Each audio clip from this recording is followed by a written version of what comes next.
وحشی چل کہیں اور چل، اس چمن میں اب اپنا گزارا نہیں۔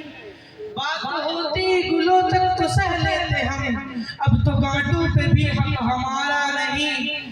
ظالموں اپنی قسمت پہ نازا نہ ہو، دور بدلے گا یہ وقت کی بات ہے، وہ یقیناً سنے گا صدائیں میری، کیا تمہارا خدا ہے ہمارا نہیں۔ جب گلستہ کو لہو کی ضرورت پڑی، سب سے پہلے یہ گردن ہماری کٹی، اب یہ کہتے ہیں مجھ سے یہ اہل چمن، یہ چمن ہے ہمارا تمہارا نہیں۔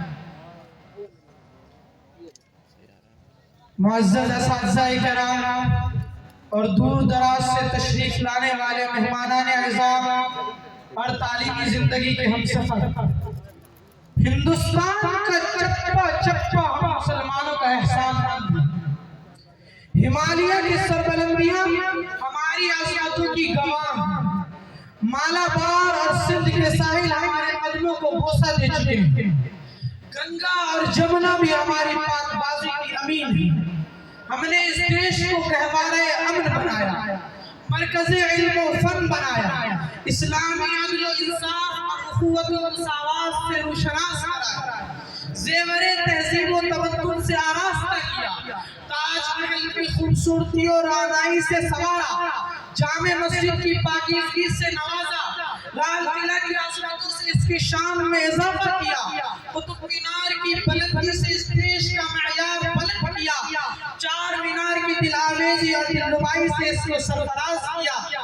ہم نے اس دیش کو دولت و ثروت سے مالا مال کیا، اور جب وقت پڑا تو اپنے لہو کا دام دے کر، اپنی عورتوں کے سہاگ کو اجاڑ کر اور اپنے بچوں کو یتیم کر کے مادر وطن کے عزت و آبرو کو محفوظ رکھا۔ چنانچہ ہندوستان کی پوری تاریخ پر نظر دوڑانے سے یہ بات روز روشن کی طرح عیاں ہو جاتی ہے، چاہے وہ مغل شہنشاہوں کا طویل ترین دور حکومت ہو، یا انگریزوں کا زمانہ اقتدار، عرصہ جنگ آزادی کا سلگتا ہوا ماحول ہو، یا پھر تقسیم وطن کی خوفناک فضا، کورونا وائرس کی بنا پر لاک ڈاؤن کا ہولناک زمانہ ہو، یا بارڈر اور سرحدوں کی حفاظت کا مسئلہ، یا پھر فرقہ واریت کی آگ میں ملک ہندوستان کے سلگنے کا اندیشہ ہو، ہر حالت میں مسلمانوں نے اس ملک کے ساتھ وفاداری اور جانبداری کا ثبوت پیش کیا ہے۔ ایک طرف جہاں مسلمانوں نے اس ملک کی تعمیر و ترقی میں اپنی صلاحیت اور استعداد ثابت کی ہے، تو وہیں دوسری طرف اس ملک کی صیانت و حفاظت کے لیے اپنی گردنیں بھی کٹوائی ہیں۔ واقف تو ہے اس راز سے یہ داد و حسن بھی، ہر دور میں تکمیل وفا ہم سے ہوئی ہے۔ حاضرین گرامی، آج مٹھی بھر فرقہ پرست عناصر مسلمانوں سے وفاداری کا ثبوت مانگتے ہیں۔ وہ بابر کو غاصب، اکبر کو ظالم اور حسین کو لٹیرا اور مسلمانوں کو بھیس کہ شان ہند نے کیسے ملک بھارت کو بام عروج تک پہنچایا اور کیسے سونے کی چڑیا بنا دیا۔ تو سنو، مسلمانوں کی آمد سے قبل پورا ہندوستان توہم پرستی، بدعقیدگی اور شدت پسندی کی دلدل میں پھنسا ہوا تھا۔ مجرموں کی شناخت کے لیے ان کو جلتی ہوئی آگ پر گزارے جانے کا عام رواج تھا۔ جادو کا زور و شور تھا، غیب کی باتیں اور شعور کی تاثیرات بتانے والوں کی بڑی بڑی بازاری تھی۔ محرمات عبدیہ سے شادی کرنے میں تعمل نہ تھا، ڈاکہ بنی ہر شخص کا پیشہ تھا، نت نہیں دیکھتا، یہاں تک کہ شرمگاہ تک کا پوجا جانا بڑی اہمیت رکھتا تھا۔ پورے معاشرے میں ذات پات کا زہر پھیلا ہوا تھا۔ کتے، بلی، چوہے، میڈک اور شگر کو مارنے کی سزا یکساں تھی۔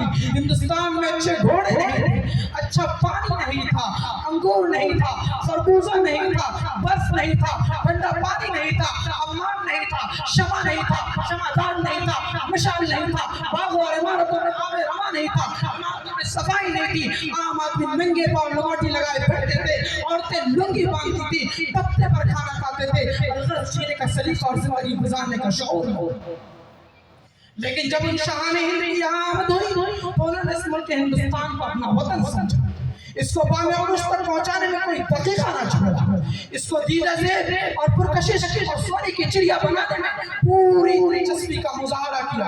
اور مسلم حکمرانوں نے اس ہندوستان کو محض تجارت کی منڈی اور حصول دولت کا ذریعہ نہیں سمجھا، بلکہ اس کو اپنا وطن بنا کر یہی رچ بس گئے اور مرنے کے بعد یہی پہ وطن خاک ہوئے۔ مسلم حکمرانوں نے پوری جد و جہد اور قد و کاوش کر کے حکومت و سیاست، علم و فن، صنعت و حرفت، زراعت و تجارت، تہذیب و معاشرہ، ہر حیثیت سے صحیح معنوں میں اس ملک ہندوستان کو بام عروج تک پہنچا کر سونے کی چڑیا بنا دیا۔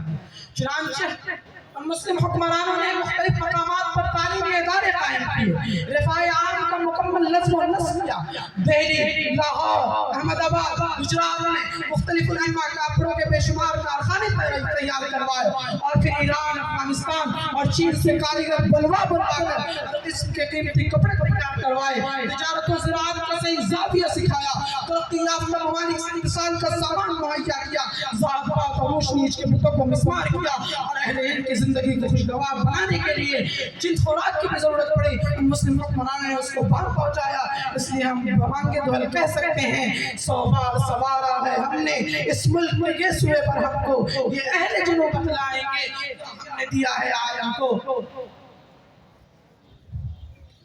محترم حضرات، بڑے دکھ اور افسوس کی بات ہے کہ لوگ پوچھتے ہیں کہ مسلمانوں نے ہندوستان کو کیا دیا۔ بھلا بتائیے تو صحیح، یہ بھی کوئی پوچھنے کی بات ہے؟ اگر پوچھنا ہی تھا تو یہ پوچھتے مسلمانوں نے ہندوستان کو کیا نہیں دیا؟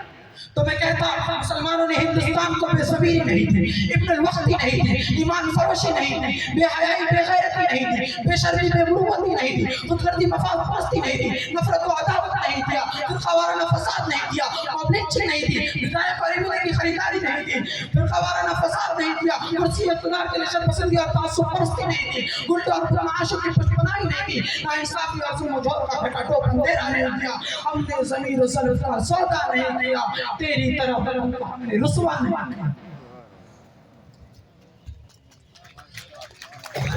محترم حضرات،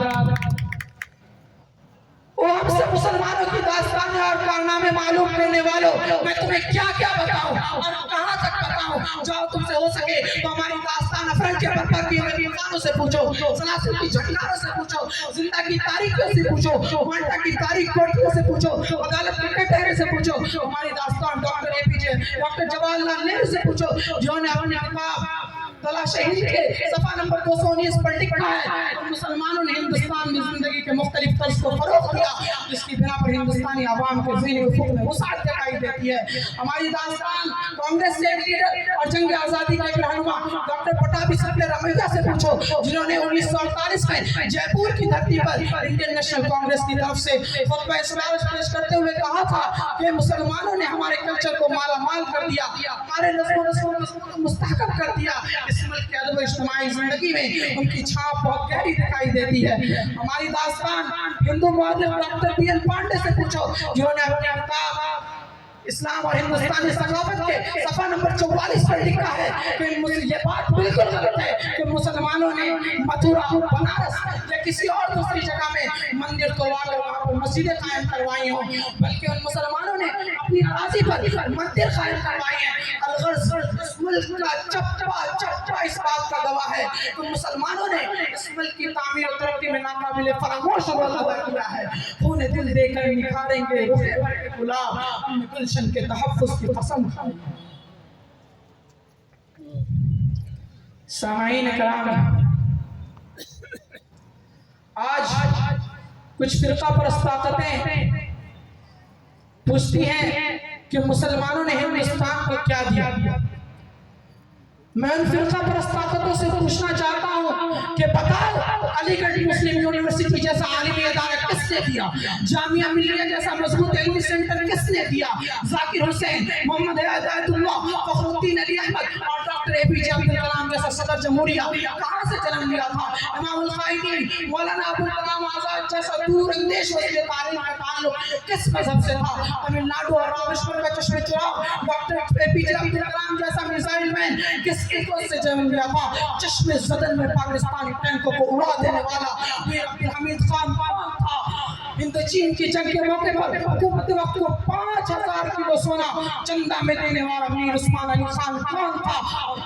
اور طب یونانی کو سریہ پر پہنچانے والا حکیم اجمل خان کون تھا؟ جی ہاں مجھے کہہ لینے دیجیے کہ تعلیمی میدان میں بھی 35% اضافہ مسلمانوں کی رہین منت ہے۔ ایشیا کے عظیم اور عالمی پیمانے پر مشہور خدا بخش لائبریری، جس پر تم پھولے نہیں سماتے ہو، وہ مولوی خدا بخش خان کا وقف کرتا ہے۔ اور 1947 میں ہندوستان کو حاصل ہونے والی جنگ آزادی میں مسلمانوں نے ناقابل فراموش رول ادا کیا ہے۔ پتا پتا بوٹا بوٹا حال ہمارا جانے ہے، جانے نہ جانے گل ہی نہ جانے باغ تو سارا جانے ہے۔ سامعین کرام، آئیے اب میں ان فرقہ پرست طاقتوں کو بتاتا ہوں کہ انہوں نے اس ملک ہندوستان کو کیا دیا۔ تو سنو، انہوں نے کرسی اقتدار کے لیے شرپسندی، قتل و غارت گری، فتنہ انگیزی، تخریب کاری اور سازش عملیہ سازی کی ایسی آگ بھڑکائی ہے جس میں پورا ملک سے لگ رہا ہے۔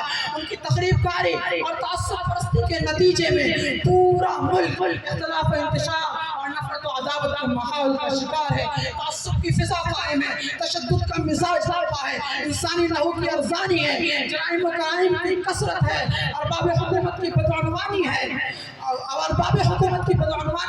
گھوٹالے عام ہے، ملک کے خزانے پر ہاتھ کی صفائی جاری ہے، غریبی و بھوکمری اور احساس عدم تحفظ کا چرچا ہے۔ یہ ان کے وہ انمول موقع ہے جو انہوں نے اس ملک کو دیے ہیں۔ یا اے مسلمانوں سے سوال کرنے والوں، ذرا اپنی شکل تو آئینے میں دیکھو، اس قدر بدہیبت اور خوفناک ہے۔ اپنے کارنامے پر انجام ڈالو، کس قدر کرنے ہیں۔ تم ملک کو تباہی و بربادی کی طرف لے جا رہے ہو، لیکن یاد رکھنا ہم اس ملک کے وفادار فرزند اور ہونہار سپوت ہیں۔ اس ملک کی آبرو پر آنچ نہیں آنے دیں گے، لاکھ تلواروں پہ فرقہ پرستی کی، مگر اے وطن ہم تیرے ٹکڑے نہیں ہونے دیں گے۔